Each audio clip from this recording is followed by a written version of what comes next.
Hey everybody, it's Jimmy from the DIY and Digital, and today we're doing some model railroad budget buys.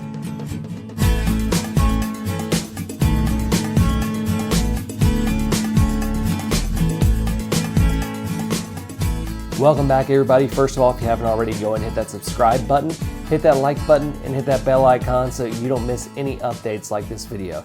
Today we're doing model railroading budget buys, and we're going to be focusing on two main areas. We're going to be focusing on plastics for scratch building and modification of models such as styrene, and then we're also going to be focusing on some budget tools that I have in my toolbox that I use on a regular basis that I didn't spend a lot of money to pick up. So let's go ahead and get started. So when I began model railroading, I wanted to do some prototyping, some modification of model kits, and I didn't know where to pick up the plastics that you use to do the modifications. And I quickly found out that that's called styrene, and not even every hobby shop carries styrene. I've been to several hobby shops that did not carry styrene. And when you do find styrene, it does tend to be expensive for that specific type of modeling styrene. It's very good, but for budget model railroaders, it can be difficult when you need to buy a decent amount of it. So I set off looking for other sources of plastic that I can use to make models with. So we're going to take a look at three main things that I use for my sources of plastic for making modifications for my models. So here is a sheet of styrene, and I did not buy this at a hobby shop. I did not buy this online at a hobby store. I bought this at the local hardware store. It's a little flimsy for making walls and such, but it's actually a for sale sign. And this is really good. I use this a lot to do roofs. I will cut out the roof and then I'll put, you guys have seen me use sandpaper for an asphalt texture. So when I'm doing an asphalt roof, I will cut this out and I will glue the sandpaper on top of it. And I'll put a link to the tutorial where I did that for roads right up here, as well as in the description below. So this is one thing you can use for styrene. I know a lot of you that have been modeling for a while probably know this tip, but if you're new, like I was when I first discovered this, I had no idea that I can go buy some for sale signs, which are less than $1 a piece typically when you find them, and use them for modeling. My second one is actually one that I started using recently. It's been about a month or so since Christmas, and I had a lot of these laying around, and that is gift cards. I have all these expired gift cards that are just lying around, and I was able to, this is a bit firmer of a plastic, and obviously you're not going to get a lot out of it, but I have several of these that have been laying around, and you just cut them up and you can use these for a lot of different things, such as adding on to model kits. So that's two ways that you can go out and find styrene for relatively inexpensive. I know you have to get the gift card first, but if you have old gift cards laying around, these are great for modeling. You may have to scrape a little bit off of it, but these are really good for modeling. Okay, so let's move on into some clear plastics. So I save everything like a lot of model railroaders do.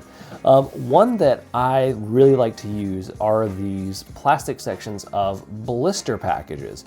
And the reason they're called blister is because they have this literal blister of package that was around the original item that's in it. Now obviously you can't make anything big, but this is great material for cutting out windows and putting windows in buildings and doing all sorts of other things, especially if you need a glossy surface. You can even paint these and use it for regular modeling. So I have a lot of these blister packages, and I saved all the ones that I had for my layout, and I'm still going through the original packages. The other thing, and you've seen this in my road tutorial, is I use the cardboard from Kato Unitrack packages. And I know this is specific and a lot of you don't use Kato Unitrack, but I really love these rounded edges, and I use this because it's got a good thickness for in-scale sidewalks. It's not necessarily going to be accurate if you're a rivet counter, but it does give the good look of a sidewalk. And you can paint it and then just glue it right in place, and you can cut it to size. So those are some of the everyday materials that I use for model railroading. So let's move on to a few other different things. And what I'm about to talk about here is containers. There are little containers everywhere, whether it's a gum pack or if it's, there's just tons of little plastic and metal containers all laying around, and these are really great for storing different items. Now, I got this one. If you've ever seen these little wafer straws, this is one that I actually got for Christmas. I've got a lot of these laying around from Christmas. It's got this little tin cap, and I've had it laying around, and I'm just gonna take the packaging out, and look at that. That's a really great container for storing something, especially if you need something sealed up. That can hold a lot, that can hold some brushes, that can hold all sorts of things. So that's one thing, is always look for these little containers because they're everywhere. All right, so now we're gonna get into tools that I like to use. And the first one I'm gonna go ahead and say that I like to straight up buy, and I bought these at Hobby Lobby, and if you're especially into detailing, it's micro brushes. Micro brushes are a must, especially for model railroaders. These help out so much when you're painting things, especially when you're detailing things. They have different sizes, and I picked these up at Hobby Lobby near me. This is absolutely essential if you're a model railroader, and they're really not that expensive. Going back to paintbrushes, I use a lot of paintbrushes. These are the dollar paintbrushes that you can find at the hardware store, and you can also find the foam brushes there as well. This is also essential. They not only are great for painting, but these are really great for cleaning up your layout after you've put some scenery material. That's actually what I use these brushes for, more so than actual painting. These are really great for essentially being like brooms for your layout and sweeping and cleaning up the scenes you've just modeled. All right, so let's get into two of the power tools that I use a whole lot on my layout. Now, you've seen me use my drill a lot, but I think that drill is a drill, and everybody has different preferences on drills. So what I'm going to talk about now is the rotary tool that I use, and you've seen me use this before in the installing infrared sensors in the track tutorial, and I'll link that right up here as well as in the description below. And that is a rotary tool. Now, there are a lot of different manufacturers of rotary tools, and these are they just have a spinning place where you can put a bit of some kind, and you can cut with them, you can drill with them, you can do a lot of different things with them. This one in particular is a Chicago Electric one, which for those of you that know, that is a Harbor Freight Tools brand, but you can also buy Chicago Electric on Amazon, and I'm going to put a link in the description below.